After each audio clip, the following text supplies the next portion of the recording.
Hello my dear students, welcome to Lassi. कैसे हैं आप सब लोग। तो आज शुभ केमिस्ट्री चैनल में आप सबों का स्वागत है।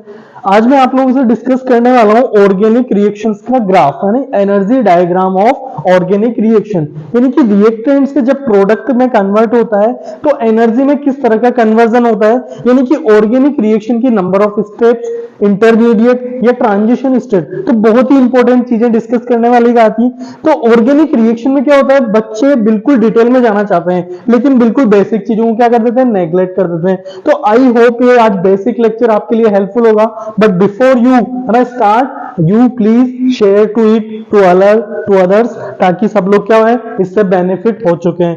तो स्टार्ट करते हैं गाइस। सबसे पहले रिएक्टेंट जब किस पे कन्वर्ट हो रहे हैं, प्रोडक्ट में। ऑर्गेनिक रिएक्शन की मैं स्पेशल बात करूंगा तो ऑर्गेनिक रिएक्शन में इस साइड जो प्रेजेंट होगा गाइस क्या होगा, रिएक्टेंट होगा।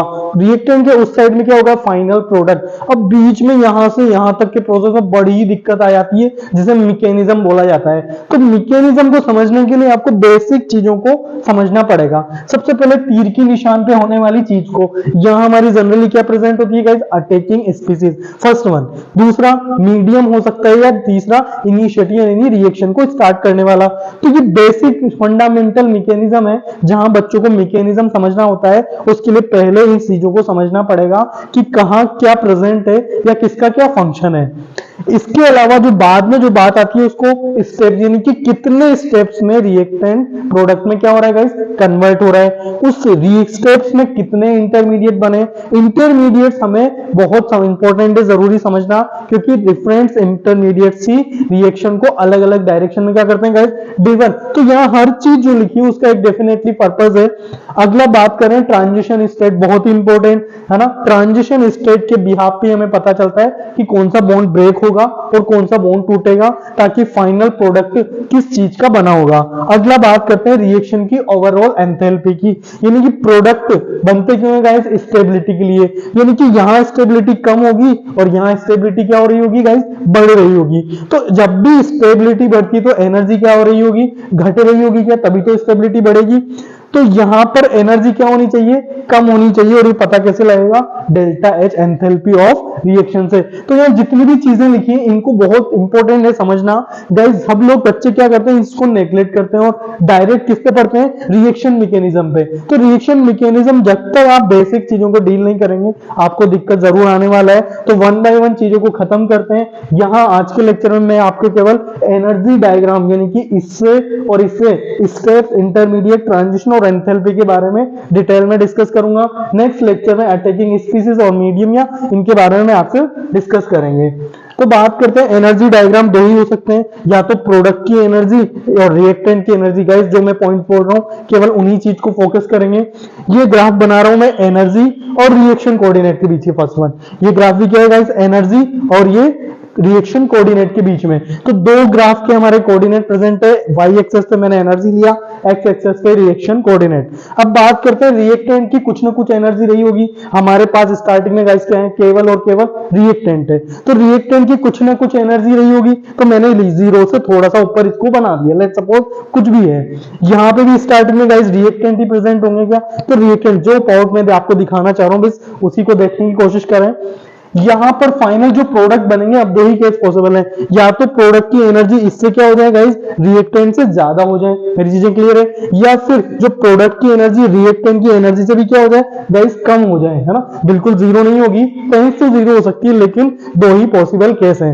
अच्छा, अगर प्रोडक्ट की एनर्जी ज्यादा है तो उस रिएक्शन को हम क्या बोलेंगे कि डेल्टा एच यहाँ पर क्या है, पॉजिटिव, क्योंकि इस रिएक्शन को कैसी है, एंडोथर्मिक रिएक्शन। इसी तरह डेल्टा एच यानी इन दोनों का जो डिफरेंस गाइस आपको दिख रहा है, प्रोडक्ट माइनस क्या होगा, रिएक्टेंट, तो ये नेगेटिव वैल्यू आएगी क्या, इसलिए इस डेल्टा एच नेगेटिव आ रहा है, इसको क्या नाम देंगे गाइस, एक्सोथर्मिक रिएक्शंस।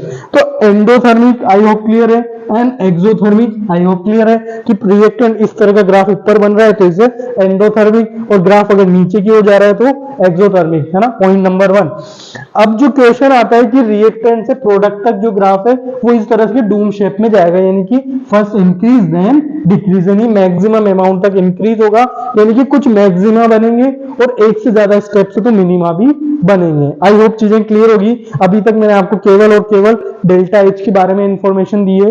बात करते हैं इसके अब देखो कुछ चीज, जितनी हमें मैक्सिमा और मिनिमा समझ आता है ग्राफ देख के, तो जितना मैक्सिमा होगा ग्राफ में उतनी क्या होंगी, नंबर ऑफ स्टेप्स इन्वॉल्व होगी कि रिएक्शन वन स्टेप में हुई है कि दो स्टेप में या मोर देन स्टेप में, और जितने मैक्सिमा है उतनी क्या बनेंगे, ट्रांजिशन स्टेट। भाई ये एक फॉर्मूला है जो मैंने आपको फाइनली करके दिया है, आप एज इट इज याद रखेंगे कि ग्राफ में हमें दिया है तो हमें मैक्सिमा और मिनिमा ढूंढना है, उतनी स्टेप और उतनी ही transition state. Let suppose N number of हमारे पास क्या है, मैक्सिमा है, तो इंटरमीडिएट क्या होंगे, उससे एक कम n-1, तो जितने स्टेप है उससे एक कम क्या बन जाएगा, इंटरमीडिएट, या जितनी ट्रांजिशन स्टेट उससे एक कम हमारा क्या बनेगा गाइस, मिनिमा या फिर इंटरमीडिएट। तो ग्राफ देखकर हमें सबसे पहले इन चीजों के बारे में अंदाजा लगाना है कि कितने स्टेप में हो रही है, उसमें कितने इंटरमीडिएट बन रहे हैं और कितनी ट्रांजिशन स्टेट्स अचीव हो रही होगी। Let us understand with this an example that like मैं एक आपको एनर्जी और रिएक्शन कोऑर्डिनेट के बीच में एक ग्राफ है, तो ये ग्राफ कई स्टेप्स में होता हुआ इस तरह का है, हमें दो ही चीज देखनी है,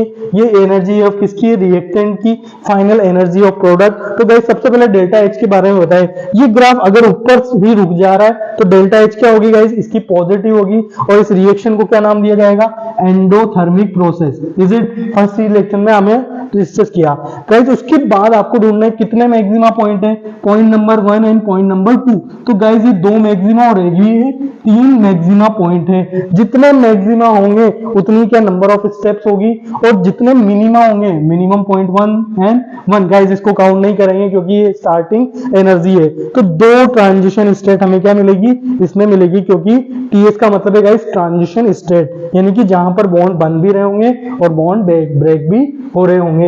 अब बात आता है क्वेश्चन कि बिल्कुल बेसिक चीज हमने आपको समझाई कि रिएक्टेंट और प्रोडक्ट की एनर्जी से हमें ग्राफ को जोड़ना है, तो क्वेश्चन ये राइज होता है कि ये ग्राफ इसको फॉलो करते ही क्यों हुआ, यहां से यहां भी तो डायरेक्ट जा सकता था, तब भी इसकी डेल्टा एच क्या आती गाइस, पॉजिटिव आती, तो इसी तरीके से भी तो हो सकता था गाइस, ये यहीं घूम कर क्यों गया, है ना, डेल्टा एक्स से तो कोई फर्क पड़ रहा नहीं, चाहे आप इस ग्राफ से निकालें या इस तीर से।